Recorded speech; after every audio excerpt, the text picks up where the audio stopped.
All right, let's excuse the background. Sorry it's messy here, but here's the unboxing. The Argon. Shoot in the box. There you go. Doesn't look like it's been tampered with by UPS. Let's see how it looks. Leather seems kind of iffy, but still like the color.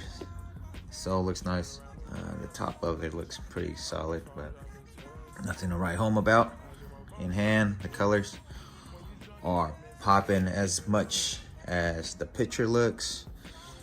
StockX pictures looks a little bit darker, but it's definitely like brighter blue than what the StockX picture does.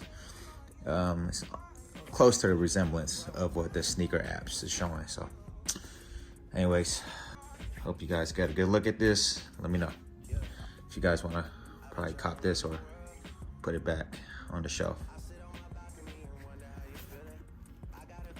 Squeeze test on the leather. No creasing, so it's not really that good of a leather, but like what I said, I think the color pops. So hope you guys enjoy.